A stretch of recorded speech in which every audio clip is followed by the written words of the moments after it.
What if I told you there is an 800-year-old Japanese ritual that can rewire fear out of your nervous system? No affirmations, no hype motivation, no comfort. This ritual was designed for people who had to face death, pain, and uncertainty every single day. Samurai, mountain monks, warriors of the mind. And today, you'll learn how this ancient discipline can give you unshakable courage in the modern world. Stay with me because this may change how you face fear forever. More than 800 years ago in Japan, there lived warrior monks called Yamabushi. They'd practiced Shugendo, a path of spiritual endurance through extreme physical hardship. These monks believed something radical. Fear is not defeated by thinking. Fear is defeated by exposure. Their most powerful ritual was called Misogi, a purification ritual where the practitioner stands under freezing waterfalls, motionless, breathing calmly while the body screams to escape. This wasn't punishment. It was training courage at the nervous system level. It was about facing extreme physical stress with a calm mind, forging an unbreakable will. By deliberately entering a state of controlled crisis, they were preparing themselves for the uncontrolled chaos of life and nature. Modern neuroscience now confirms what the Japanese knew centuries ago. Courage is not a personality trait. Courage is a trained response. Misogi works because it teaches three things: control over breath, calm under stress, and trust in stillness instead of panic. When icy water crashes over your head, your survival brain activates instantly. Your heart rate spikes. Your breathing becomes chaotic. Fear takes control. But Misogi teaches you to do the opposite. Slow the breath, relax the body, and remain still. The brain learns a profound lesson. I am safe, even in discomfort, and that lesson changes everything. It recalibrates your entire response to fear, transforming your default reaction from panicked flight to grounded presence. Samurai warriors adopted Misogi before battles, not to become fearless, but to become fear-resilient. They understood a critical distinction. Courage is not the absence of fear. Courage is obedience to purpose despite fear. By standing calmly in freezing water, they trained the same mental state needed on the battlefield. They were mastering their inner world so they could face the outer one with clarity and resolve. Today, your battlefield may be different. It might be public speaking, starting a new business, ending a toxic relationship, facing the possibility of failure, or taking responsibility for a mistake. It's the same fear, just a different battlefield. Now, you don't need to find a freezing waterfall to practice this. You can apply the spirit of Misogi right now. The next time you feel fear, notice your physical response. Your heart races, your breath gets shallow. Your mind wants to run. Instead of escaping, try this. Take 3 slow, deep breaths. Feel your feet on the ground. Relax your shoulders. Just for a moment, stay still with the feeling. This is modern Misogi. It's choosing a conscious response over a reactive panic. It's training your courage muscle, one moment at a time. The more you practice staying calm in small moments of discomfort, the more prepared you'll be for the big ones. Remember, courage isn't born, it's built. Thanks for watching, and don't forget to subscribe for more insights on mastering your mind. So you've heard about Misogi, that ancient Japanese purification ritual. You're probably picturing monks standing under freezing waterfalls for hours. That sounds intense, right? Maybe a little out of reach for most of us.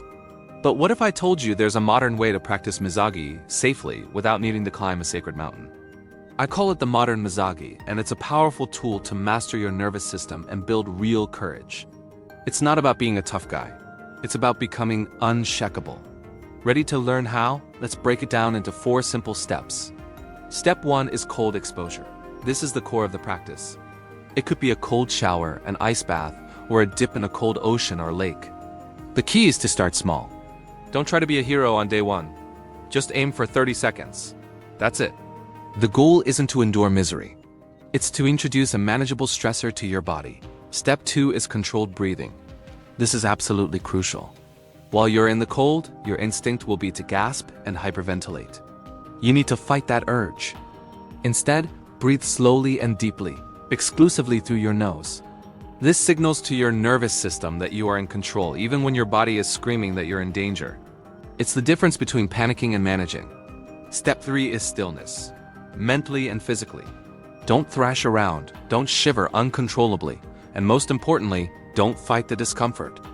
Observe it, acknowledge the feeling of cold. Then, internally repeat a simple mantra like, I am calm. I am present. You're not trying to ignore the sensation. You're learning to coexist with it peacefully. You're teaching your mind to remain still even when your body is under pressure. Finally, step 4 is consistency. This is not about one-time daily heroics. Pushing yourself to the absolute limit every single day will just burn you out. Instead, aim for consistency. Practice this 2 to 4 times per week. This steady, repeated exposure is what trains your nervous system over time. It's like lifting weights for your mind. It's about building mastery, not just proving your toughness. So, why go through all this trouble? What's the hidden lesson here? The deepest lesson of Misogi is this: discomfort is not danger. Think about it.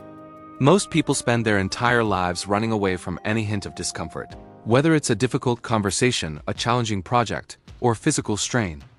And because they always run, they stay stuck. The Yamabushi monks, the originators of this practice, trained themselves to do the opposite. They learned to walk toward discomfort with calm, focused attention. Once your brain truly learns this skill, fear loses its authority over you. It's a game changer. You'll still feel fear, of course, you're human. But it will no longer control your actions. You'll have a choice. You can feel the fear and still move forward with clarity and purpose. That is true freedom. And this matters more today than ever before. We live in a world where comfort is everywhere. Our biggest threats are no longer a saber-toothed tiger, but a stressful email or an anxious thought. Our fears have become mental, not physical. In this environment, real courage has become incredibly rare. Ancient rituals like Misogi reconnect us to something primal, something we've lost, the quiet, grounded confidence humans were always meant to have. This isn't about arrogance or aggression. It's a deep, internal courage that doesn't need to announce itself. It's just there. The Japanese masters who practiced this 800 years ago understood a fundamental truth. You don't build courage by sitting around and waiting for confidence to magically appear. You build courage by intentionally and calmly stepping into discomfort. If you can learn to stand still and composed under the pressure of intense cold, you can learn to stand strong anywhere in life. When that difficult meeting comes up, when you face a personal challenge, when fear tries to take over, your nervous system will have been trained for this moment. It will know that discomfort is not danger, so train your nervous system. Train your courage, and watch as fear stops ruling your life. Thanks for watching, and if this resonated with you, hit that subscribe button for more. There's one enemy that Misogi was truly designed to defeat. It's not the cold, it's not pain, and it's not even fear. It's hesitation. That invisible pause right before you take action. It's that little voice in your head that says, maybe later, what if I fail? Or, I'm just not ready yet. The Yamabushi, the ancient Japanese mountain ascetics, believed that hesitation was far more dangerous than fear itself. Why?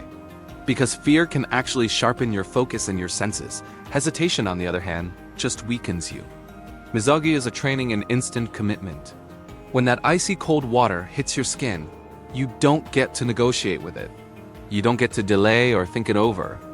You commit fully right in that moment. And over time, this practice completely rewires how you approach challenges in your everyday life. Ancient Japanese masters never chased fleeting feelings like motivation.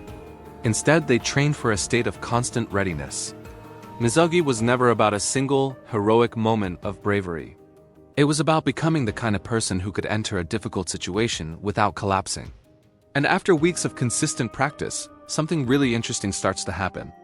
You find yourself stopping the endless cycle of overthinking. Your reactions actually become slower and more deliberate, not faster and more frantic. Stress starts to lose its grip on you. You don't panic when things go wrong. You assess the situation and then you act. That is real courage. It's not loud or dramatic. It's stable, calm, and centered. Our modern society teaches us a simple mantra: avoid discomfort, seek pleasure, and stay safe at all costs. But ancient Japan taught the exact opposite. It taught to face discomfort head-on, accept hardship as a part of life, and through that, earn true inner freedom. Constant comfort doesn't just make the body weak. What's worse is that it makes the mind incredibly fragile.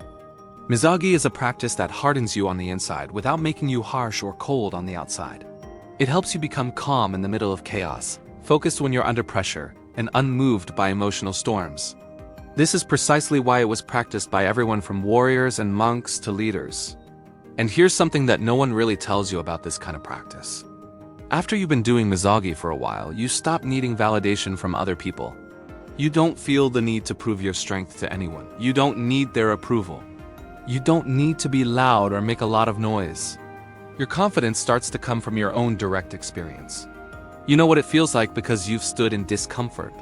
You've controlled your breath when your body was screaming. You've stayed calm when every instinct told you to quit. That experience creates an unshakable self-trust. And that self-trust is the true foundation of courage. The old Japanese masters left us with one final powerful piece of wisdom. The body learns faster than the mind. You can read books about courage. You can watch motivational videos. You can talk about discipline all day long. But real courage is only built through direct experience. Through the cold. Through stillness. Through breath. Through being fully present in the moment. Train those things and fear will never dominate you again. This is Misogi. It's an 800-year-old practice, and it is still undefeated. Thank you for watching. If this resonated with you, consider subscribing for more ancient wisdom from modern life.